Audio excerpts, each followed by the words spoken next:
more this industry of ours marches on, the more we revisit the same old standbys again and again. A new generation has now taken flight, and with it, a flock of new IPs ready to make a name for themselves. As the current gen becomes the last gen, we'd like to honor the fresh franchises that were born in and have come to define the last 8 years of epic gaming. Some were not complete strangers, but old friends in a new guise, while others will always be synonymous with this 7th generation that's soon to be in the history books. These are the big names that all the newly announced properties will have to live up to. Unless we make a stand, here and now, we gonna die.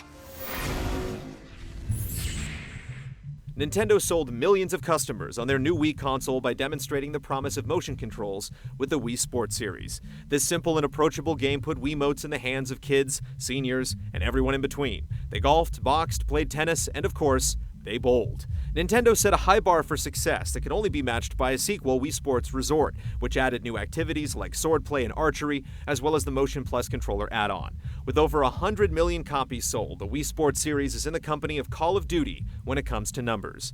With the Big N having moved beyond Waggle and on toward the tablet, Wii Sports may well have been the alpha and omega of motion control.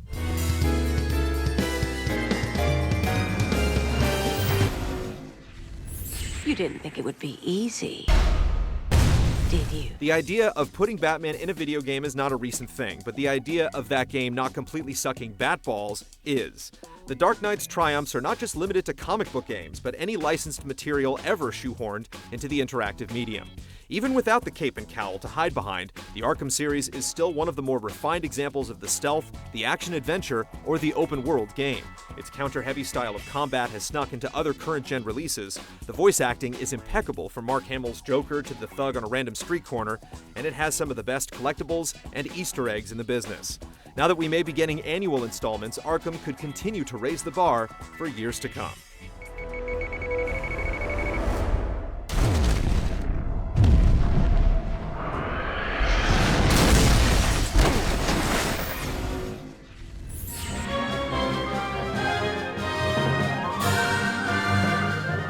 Sure, Mario's been around for decades, but the franchise entered a new chapter with the arrival of Super Mario Galaxy and its sequel. Crazy new power-ups like the ability to fly around as a bee, roll around as a giant rock, create clouds to reach new heights, and ride around on Yoshi in 3D were just the tip of the iceberg.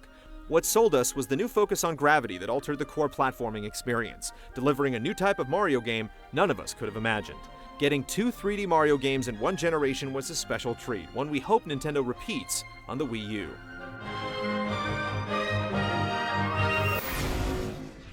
Oh no. No. You got a better idea, I'm all ears. Today, Uncharted may be synonymous with PlayStation, as Naughty Dog solidified their presence with Sony over the years on the PS3, growing from the developer that made Crash Bandicoot to a prized first-party powerhouse and with coveted exclusive titles. The first Uncharted certainly showcased the PS3's hardware and established memorable characters. However, with the release of Uncharted 2 Among Thieves, Nathan Drake and company struck gold. From playable cinematic moments that left gamers wary of setting down their controllers to incredible Hollywood-caliber performances, Uncharted 2 was an action shooter that left critics and gamers awestruck. For people who weren't gamers, the Uncharted franchise was a showcase of where games are headed, a possible blend of cinema and playability that are as fun to watch as they are to play.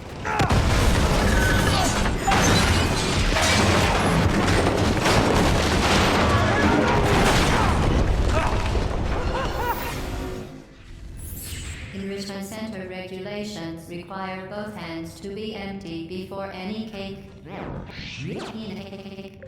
Back when Valve released the Orange Box, the highlight was on the new Half-Life 2 episode and long-awaited Team Fortress 2. A small puzzle game called Portal ended up turning the most heads. Portal's physics-based riddles and dimensional mechanics cemented it as a keeper, but it was the humor and twisted script that turned Portal into a pop culture phenomenon. The reign of Portal's dark and deadpan commentator GLaDOS continued with a lengthy sequel. Clever puzzles and memorable characters like Wheatley and Cave Johnson propelled Portal 2 to the top of many Game of the Year lists. Despite the promise of cake, Portal continues to influence games years later, while every Aperture Lab rat still mourns their beloved companion cube. Now, we have run into a reproducible human error problem. A lot of expensive equipment getting broken. No tomorrow, no tomorrow. Just 1 year after the launch of the Xbox 360, Epic Games released the grim and moody Gears of War, which not only showcased the true horsepower of the console, but also the prowess of the Unreal Engine 3, ushering in an age of decayed beauty. Though Gears didn't invent cover-based shooting, it sure did popularize it with a rock-solid system. Also being the original bearer of the Horde mode multiplayer game type, just goes to show how much this generation was defined by the Gears of War series. Chainsaws and curb stomps are the champagne and caviar of this generation.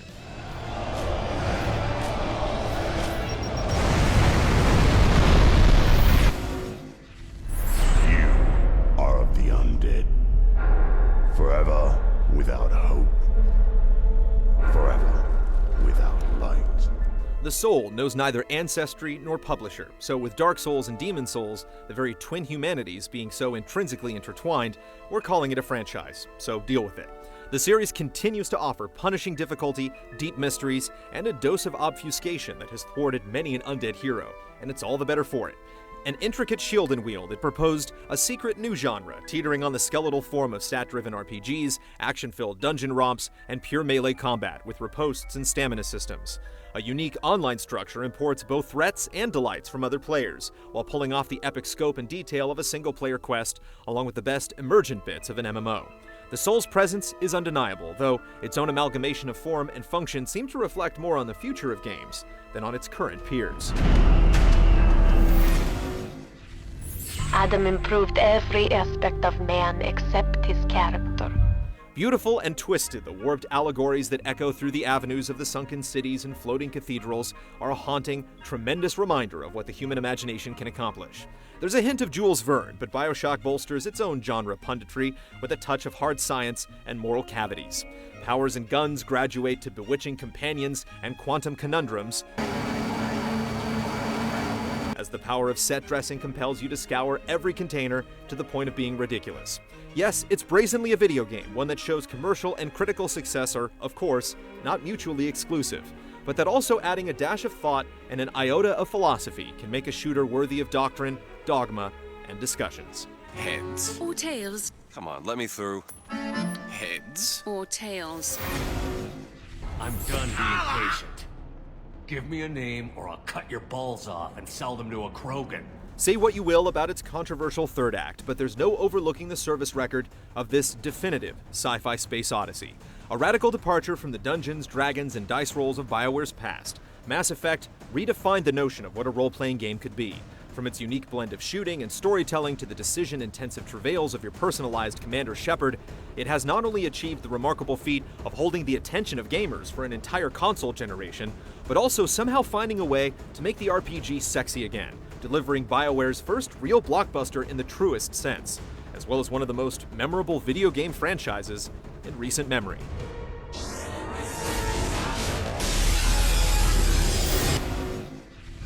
They took our land. Every pick on this list has 2 or 3 titles under their belt, where Assassin's Creed has 5, not counting any of its handheld efforts or the steadily approaching Black Flag. Gamers have been putting overtime into the Animus this generation, and it shows. Parkour, only tested in the previous gen by Extreme Sports Games or Ubisoft's own Prince of Persia, is now the cornerstone of other big names like Infamous, Prototype, Crackdown, Mirror's Edge, Brink, and the recent Remember Me, not to mention next-gen beauties like Watch Dogs and Titanfall. The Creed has also arguably evolved the most out of any new franchise of the era, starting with the flawed but fruitful first installment, and later stretching its wings across the American frontier and the endless horizon of the Atlantic Ocean. It's one of the earliest and most successful franchises in the last 8 years, and we'll always remember, this was the generation that created it. I can't remind your eyes, your face.